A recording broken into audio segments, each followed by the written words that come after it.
Hai semuanya, pernah nggak sih kalian dengar istilah BI Rate?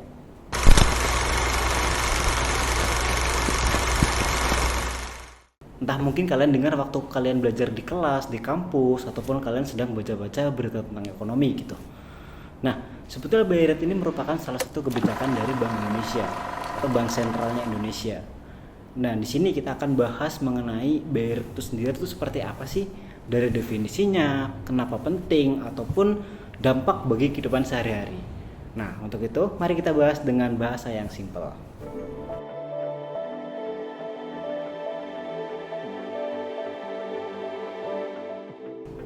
Oke, pertama-tama kita bahas mengenai apa sih itu BI Rate.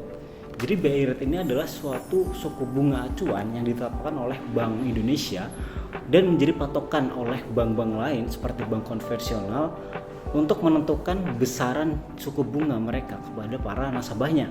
Sebagai contoh, ketika bank konvensional menawarkan simpan pinjam atau pinjaman misalkan, nantinya mereka akan menentukan suku bunga tersebut menyesuaikan dari BI rate ini gitu. Jadi mereka tidak bisa asal untuk menentukan suku bunga. Mereka harus menyesuaikan dari BI rate ini gitu yang ditetapkan oleh Bank Indonesia.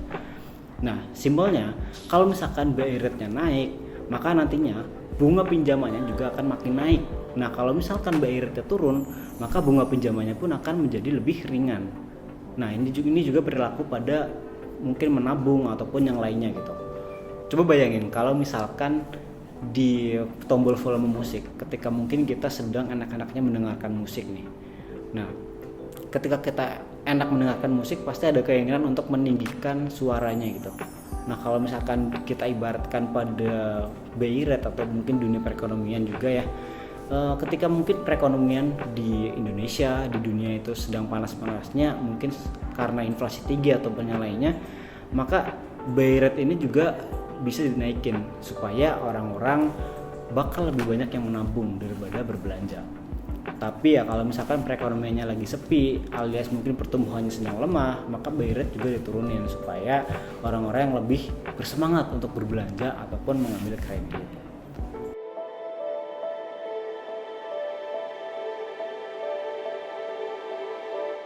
Oke, lanjut kita bahas kenapa BI rate itu penting. Penting atau enggak gitu. Nah, sekarang mungkin banyak yang bertanya ya, dan kenapa sih BI rate ini menjadi suatu perhatian juga yang harus kita perhatikan gitu. Karena sebetulnya BI rate ini juga bukan cuma mengatur bank aja, tapi juga mengatur seluruh aktivitas perekonomian kita. Misalnya nih, kalau kamu pengen beli motor tapi cicil gitu karena mungkin terkendala perekonomian ya.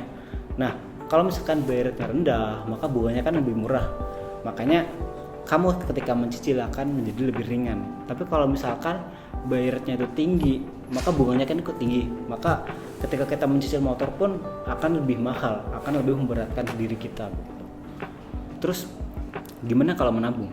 Ya kalau menabung juga, kalau kita di tabungan misalkan di bank gitu, misalkan BI rate sedang naik, maka bunga tabungannya itu akan naik. Nah, mungkin teman-teman bisa pilih apakah tetap menabung di situ atau tidak gitu, bisa menyesuaikan aja gitu. Jadi simpelnya ya, BI rate itu seperti kayak penjaga keseimbangan antara inflasi dan juga pertumbuhan ekonomi. Nah, sebagai contoh di tahun-tahun sebelumnya pada saat era COVID-19, pada era pandemi juga kan waktu itu masyarakat sedang anjlok-anjloknya ya di dunia perekonomian mereka karena pandemi tersebut. Nah, maka dari itu pada saat itu BI rate juga sempat diturunkan karena biar masyarakat juga lebih mudah untuk mengakses pinjaman. Tujuannya pun supaya perekonomian di masyarakat itu tetap berjalan. Sebaliknya, ketika mungkin ada waktu-waktu di mana inflasi sedang tinggi gitu, makanya harga-harga kan bakal naik. Nah, waktu saat itu juga BI rate juga dinaikin supaya orang-orang juga semakin rajin untuk menabung gitu. Nah, kalau misalkan inflasinya naik, masyarakat BI rate juga naik, kan pasti masyarakat pengen menyimpan uang mereka gitu, sehingga mereka tidak cepat boros gitu, tidak cepat habis. Nah, itulah mungkin kenapa BI rate itu penting.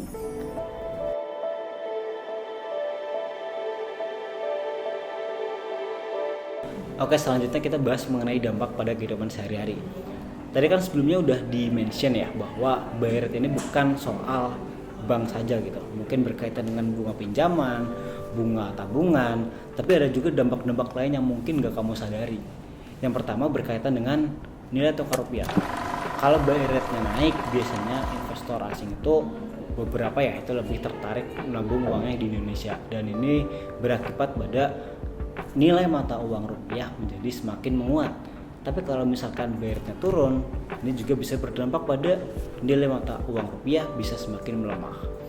Nah, makanya kebijakan BI rate ini sebetulnya bukan cuma berdampak pada perekonomian lokal saja, tapi juga menyambung kepada perekonomian secara global, terutama berkaitan di negara kita Indonesia.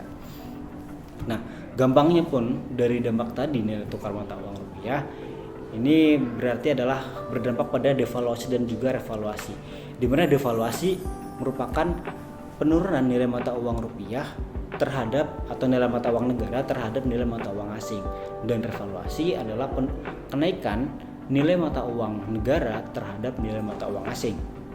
Nah, lanjut dampak yang kedua adalah investasi. Pada dunia investasi, mungkin kalau kita berbicara di pasar modal ya kayak saham gitu, biasanya orang-orang itu bakal tertarik untuk membeli saham, terutama ketika BI rate-nya itu sedang rendah. Nah, kalau misalkan BI rate-nya naik gimana? Kalau BI rate-nya naik, biasanya orang-orang itu lebih cenderung menaruh uangnya di tabungan ataupun deposito gitu, di saham tersebut, karena bunganya kan cukup menguntungkan ketika BI rate-nya naik gitu. Dan mungkin kalau berbicara di dampak-dampak yang lain masih ada, dan mungkin teman-teman bisa cari lebih lanjut juga dampak yang lainnya.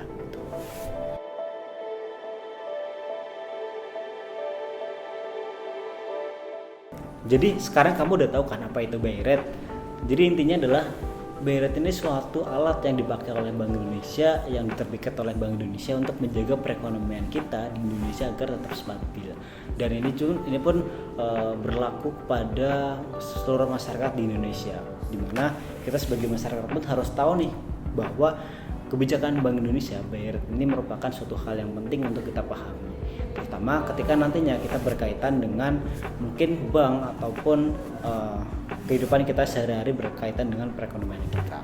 Nah, selanjutnya mungkin kalau teman-teman masih penasaran ataupun punya pertanyaan berkaitan dengan kebijakan Bank Indonesia, bisa tulis saja di kolom komentar, dan pastikan kamu share video ini ke teman-teman kamu sehingga kita semua dapat tahu kebijakan Bank Indonesia itu apa aja.